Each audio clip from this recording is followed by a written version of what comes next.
Hi students, आज हम लोग केमिकल रिएक्शंस ऑफ एल्केन्स पढ़ा रहे हैं। लास्ट क्लास तक हम आपको बताए थे फिज़िकल प्रॉपर्टीज़ और काफ़ी स्टूडेंट्स को काफ़ी समय तक इंतज़ार करना पड़ा। कुछ अर्जेंट वर्क मेरे पास था जिसकी वजह से हम आपको वीडियो अपलोड नहीं कर पा रहे थे, बट आज आपको हम पढ़ा रहे हैं रिएक्शन ऑफ एल्केन्स, यानी कि केमिकल रिएक्शंस के बारे में डिस्कस करेंगे। और उसके हिसाब से आपको 3 रिएक्शंस यहाँ पढ़ने हैं। एक आपका न्यूक्लियोफिलिक सब्स्टिट्यूशन है, दूसरा एलिमिनेशन है और तीसरा reaction with metals.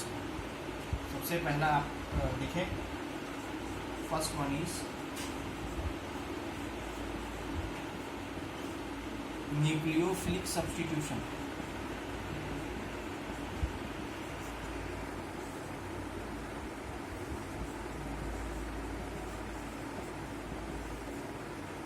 Elimination reaction और थर्ड है रिएक्शन विथ मेटल्स।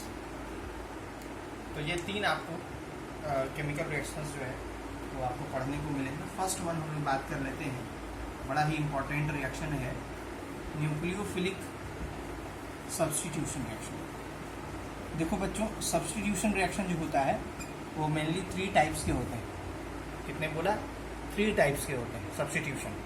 पहला होता है ए न्यूक्लियोफिलिक सब्स्टिट्यूशन, फिर होता है बी में इलेक्ट्रोफिलिक सब्स्टिट्यूशन और उसके बाद एक आपका आता है फ्री रेडिकल सब्स्टिट्यूशन। तो ये 3 सब्स्टिट्यूशन रिएक्शंस अवेलेबल होते हैं। हमें इसमें सिर्फ पढ़ना है न्यूक्लियोफिलिक सब्स्टिट्यूशन और काफ़ी डीपली डिस्कस करना है। जो तुम पढ़े थे 11th क्लास में सब्स्टिट्यूशन रिएक्शन के बारे में, स्पेशली न्यूक्लियोफिलिक सब्स्टिट्यूशन की, सर कोई न्यूक्लियोफाइल आता है और सब्स्टिट्यूशन का मतलब रिप्लेसमेंट होता है। तो कोई न्यूक्लियोफाइल आता है, कार्बन के स्पीसीज पर या कार्बन पर अटैक करता है और उसके साथ वाले एटम को जो है रिप्लेस कर देता है और न्यूक्लियोफाइल वहाँ अटैच हो जाता है। इसका नाम न्यूक्लियोफिलिक सब्स्टिट्यूशन है। और अंग्रेजी में बात करें, मतलब केमिस्ट्री की भाषा में बात करें, तो वैसा केमिकल रिएक्शंस जो न्यूक्लियोफाइल की मदद से होता हो उसको हम लोग न्यूक्लियोफिलिक सब्स्टिट्यूशन है, यानी कि any substitution reaction which is brought about by the nucleophile. लो, सब भाषा में बोल दिए, अच्छा से सुन लो। Any substitution reaction which is brought about by the nucleophile is called nucleophilic substitution reaction. Very easy concept, right. अब हम लोग चलते हैं कि अगर कोई न्यूक्लियोफिलिक सब्स्टिट्यूशन रिएक्शन है तो उसको हम लोग किस तरह के रिएक्शंस को, हम लोग कैसे रिएक्शंस को जो है वो शो कर सकते हैं, उसको हम लोग दिखाते हैं। देखो, समझने की कोशिश करना। तुम्हारे पास कार्बन है और हेलोजन है, मतलब एक अल्काइल हैलाइड है और IUPAC में एक हेलोअल्केन है, ठीक।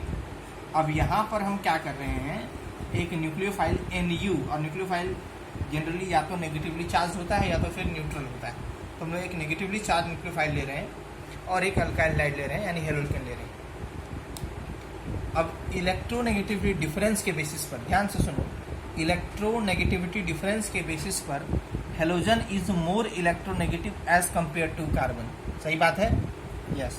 तो हेलोजन अगर ज़्यादा इलेक्ट्रोनेगेटिव है तो इस पर होगा पार्शियल नेगेटिव, और ये कम इलेक्ट्रोनेगेटिव है, मतलब इसकी अपेक्षा इलेक्ट्रो पॉजिटिव है, तो it will be partial positive. इसके पास 4 इलेक्ट्रॉन होगा आउटर मोस्ट सेल में, लेन देन करने वाला है, तो ये पार्शियल पॉजिटिव है और ये निश्चित रूप से इलेक्ट्रोनेगेटिव एलिमेंट। अब इस पर देखो क्या चार्ज, बिल्कुल ठीक, नेगेटिव चार्ज है। तो कहाँ अटैक करेगा, सोच के हमको बताओ, कार्बन पर या हेलोजन पर? ये अटैक करेगा सर कार्बन पर। अब जब ये कार्बन पर अटैक किया तो ध्यान से देखो और समझने की बात है, जैसे ही अटैक किया तो 1 2 3 और ये 4, और ये न्यूक्लियोफाइल आएगा तो 5 बॉन्ड बन जाएगा। कार्बन 5 बॉन्ड नहीं बना सकता, अनस्टेबल हो जाएगा। तो फिर मजबूरी में, अब सोचो यहाँ 3 सपोज करते हैं, देखो बहुत सारी बातें हैं। यहाँ सपोज करो कि यहाँ 3 हाइड्रोजन है, राइट, ठीक है। तो 3 हाइड्रोजन है या 3 अल्काइल ग्रुप है, तो 2 अलग अलग कॉन्सेप्ट समझो। हाइड्रोजन एटम जो होता है, अगर यहाँ हाइड्रोजन हम बिठा दें, मान लो यहाँ हाइड्रोजन बिठा देंगे, तो हाइड्रोजन का एटम सब क्या है, बहुत छोटा छोटा एटम, राइट। तो एटम जितना छोटा होता है ना, एटम जितना छोटा होगा वो उतना धंसा हुआ है कार्बन की तरफ, उतना बॉन्ड मेरा स्ट्रॉन्ग है, कहने का मतलब यही। तो इसलिए कार्बन मजबूरी में तब इसको हटा नहीं सकता है। ये समझो कि 3 हाइड्रोजन इसके बच्चे हैं, तो अपना बच्चा को कोई लात मार नहीं सकता है, सीधा बात है। तो अगर हम क्या करते हैं, हाइड्रोजन को सर मारिए गोली, और बताइए अगर R बैठा दिए, अल्काइल ग्रुप बैठा दिए, तो क्या प्रभाव पड़ेगा? तो भी नहीं निकाल सकेगा। क्यों? क्योंकि ये जो R है, ऑल R, जितने भी R हैं या H है, जो बैठ जाएगा ये R जो है स्पेशली, ये अल्काइल ग्रुप जो होता है वो इलेक्ट्रॉन डोनेटिंग ग्रुप होता है, एम आई राइट। तो ये सब इलेक्ट्रॉन इसको दे रहे हैं, किसको दे रहे हैं? कार्बन को दे रहे हैं। इससे कार्बन पर इलेक्ट्रॉन डेंसिटी बढ़ने लगेगी, तो कार्बन पीछे जाकर के तो थोड़ी ना बॉन्ड हटाने वाला है किसी को, या निकालने वाला है। तो अल्काइल ग्रुप भी हम लोग का प्लस आई इफेक्ट शो कर रहा है, ये भी बाहर नहीं निकल सकता है। और सबसे अच्छा रीज़न तुमको अभी थोड़ी देर में बताएंगे।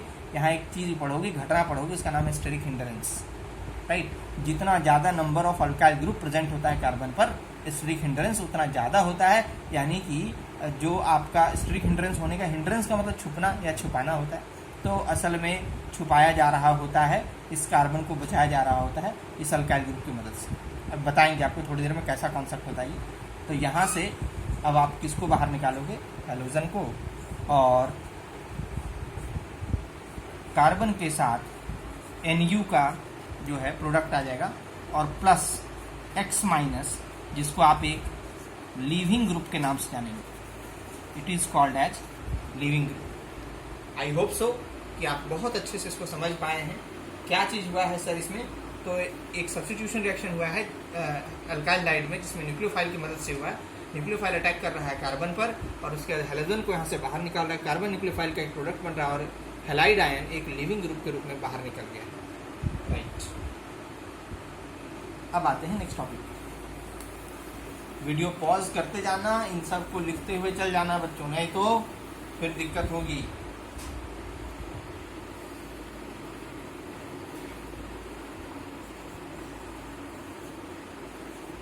अब न्यूक्लियोफाइल का एक बहुत ही महत्वपूर्ण टॉपिक, जो कई बार क्लास 12 के बोर्ड एग्जाम्स में ये क्वेश्चन पूछा गया है। What is ambident nucleophile? Ambi मतलब होता है दो, और डेंट मतलब डेंटिसिटी, और डेंटिसिटी का मतलब होता है अटैकिंग साइट। एम्बी मतलब क्या बताए? दो, और डेंट मतलब अटैकिंग साइट। वैसा न्यूक्लियोफाइल हो गया, देखो डेफिनेशन, वैसा न्यूक्लियोफाइल जिसका दो अटैकिंग साइट है या दो न्यूक्लियोफिलिक सेंटर है, अटैकिंग साइट बोल सकते हो या यहाँ के लिए न्यूक्लियोफिलिक सेंटर बोल सकते हो। तो वैसा न्यूक्लियोफाइल जिसमें दो अटैकिंग साइट या दो न्यूक्लियोफिलिक सेंटर हो, that are named as ambident nucleophile. ठीक है, तो डेफिनेशन आप क्या लिखेंगे?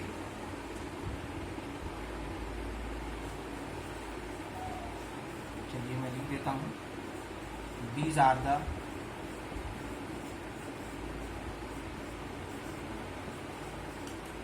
nucleophiles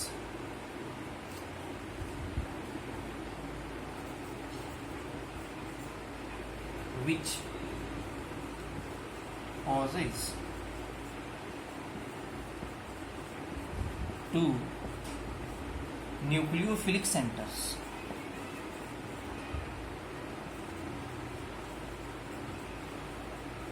are called as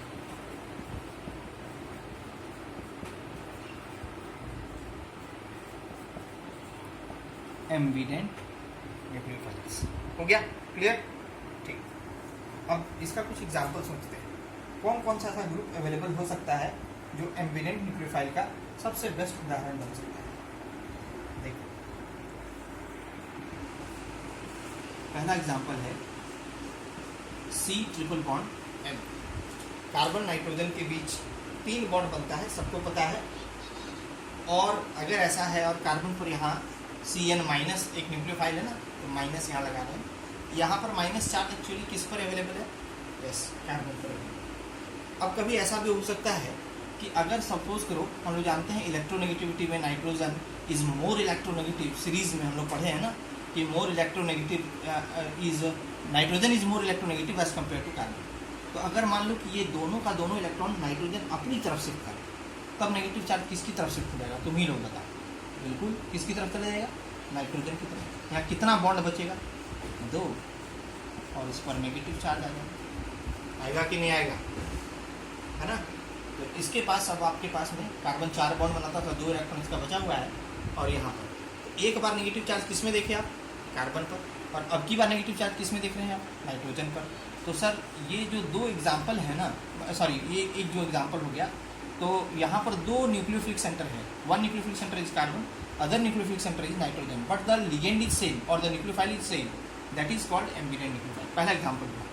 दूसरा सोचते हैं NO2 ग्रुप के लिए। उसी तरह से अब आप इसको खुद ही करके मुझे आप कमेंट बॉक्स में बताइएगा कि हम आपको यहाँ लिख करके हम दे रहे हैं, इस तरह का अगर आपके पास अवेलेबिलिटी हमने आपको लिख करके दे दिया NO2 ग्रुप है, तो इसका और दूसरा नेगेटिव, एक नेगेटिव चार्ज हमने ऑक्सीजन पर बताया, दूसरा आपको बताना है कि ये कैसे यहाँ पर दूसरा नेगेटिव चार्ज कौन से स्पीसीज पे बैठेगा, फिर ऑक्सीजन पे बैठ जाएगा कि नाइट्रोजन पे बैठेगा। बहुत सोच समझ के और कमेंट बॉक्स में ज़रूर आंसर लिखना बच्चों, इससे मुझे सपोर्ट मिलता है। अगर आप कमेंट बॉक्स में आ करके और सही कमेंट आंसर्स आप करते हो तो it is support for me, ताकि मैं और भी वीडियोस अब लगातार आपको मिलता जाएगा।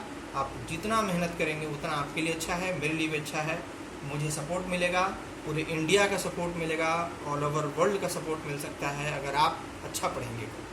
ओके स्टूडेंट्स, आगे बढ़ते हैं।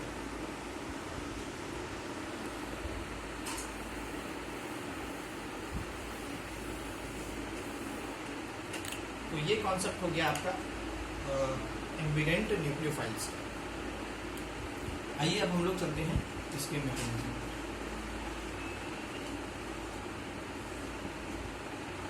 तो मैकेनिज्म हम लोग का जो न्यूक्लियोफिल सब्स्टिट्यूशन है वो दो तरीके का शो करता है। फर्स्ट वन इज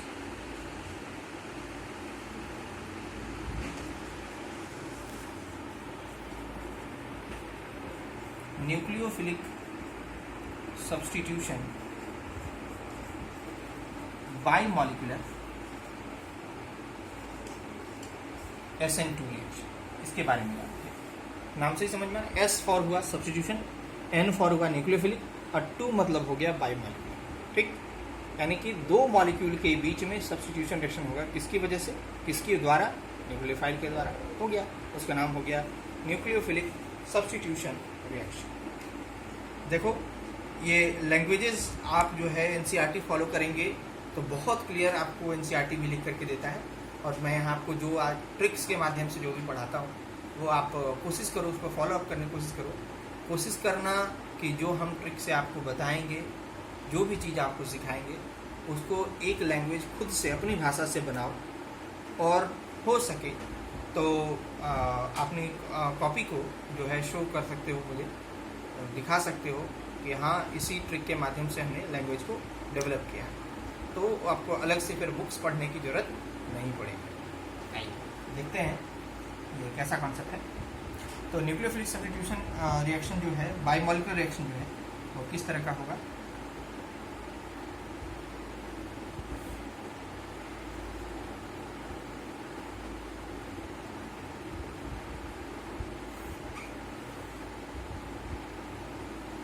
देखो जी बच्चा लोग, यहाँ ध्यान देना, फोकस करना इधर। हाइड्रोजन हाइड्रोजन हाइड्रोजन, और यहाँ कौन चीज़ है बता सकते हो, कार्बन है, है ना, और इधर Cl है, यहाँ लगा दिए OH माइनस। चल बच्चा लोग देखो इसमें क्या क्या कॉन्सेप्ट हो लग रहा है सब। ये कौन है बताओ, इलेक्ट्रोफाइल की nucleophile? Yes it is nucleophile. कहाँ अटैक करेगा, हाइड्रोजन पे? नहीं, कहाँ, कार्बन पे। किसको बाहर फेंकेगा उठा के, Cl पे। लेकिन अभी जैसा दिखा था, क्या एग्जैक्टली उतना आसानी से हो जाता है? अब देखो इसका जवाब, ये एग्जैक्टली उतना आसानी से तुरंत डेवलप करके और फटाफट क्लोरीन को बाहर निकालने वाला नहीं है। यहाँ बनाएगा एक इंटरमीडिएट। क्या बनाएगा, इंटरमीडिएट बनाएगा। देखो कैसा इंटरमीडिएट बनाएगा,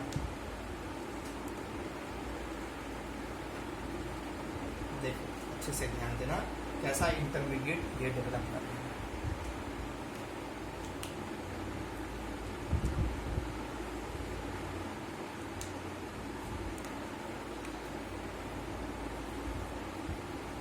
अरे भाई ब्लैक मार्कर, अरे ये सब तो पता होगा ना भाई, कौन कौन सा बॉन्ड है। सो ये भूल भाल गए हो, बता दो तुम लोग, 11th का बच्चा लोग सब तो पढ़ा हुआ है। इसको बोलते हैं डैश बॉन्ड, है ना, ये सॉलिड वेज होता है, ये ऑब्जर्वर की तरफ होता है, ये ऑब्जर्वर से दूर होता है, सब पढ़ा हुआ है भाई।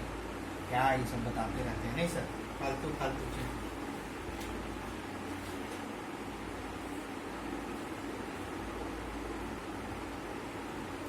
थोड़ा बड़ा हो गया, तो छोटा कर देते हैं। अब देख और बताओ कौन आ रहा है इधर से अटैक करने।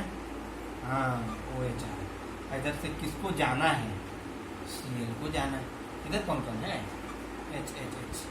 अब हमको देख के बताओ कार्बन का 2 बॉन्ड बनाए, सिंगल बॉन्ड ये 1 2 3 4 और ये 5। स्टेबल क्या अनस्टेबल, अनस्टेबल, और अनस्टेबल है और क्या है ये है intermediate, is an intermediate, right. And अब जो प्रोडक्ट बने किसको बाहर निकल जाना है बताओ, Cl है ना, और कौन रह जाएगा, OH।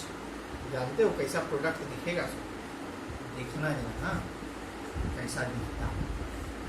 कभी आंधी में तेज आंधी चल रहा है और उसमें छाता पकड़, अब चलो छाता क्या होता है, उलट जाता है ना, देखो वही उल्टा छाता जैसा दिखता है। तो जब उल्टा छाता जैसा दिखे ना, इन्वर्टेड शेप में जब दिखे प्रोडक्ट, तो समझो कि न्यूक्लियोफाइल का बैक अटैक हुआ है। कैसा अटैक हुआ है, बैक अटैक हुआ है, ठीक है। तो ये हो गया तुम्हारा nucleophilic substitution bye molecular reaction, SN2 reactions. अगले क्लास में हम इसी रिएक्शन का, इसी मैकेनिज्म का लैंग्वेज जरूर आपको बताएंगे कि कंप्लीट ये कैसे हुआ है। आप तब तक पढ़ करके कंप्लीट करके बताइएगा। चैनल को लाइक, सब्सक्राइब, शेयर आप जरूर कीजिए, सपोर्ट दीजिए मुझे। Thank you, bye bye.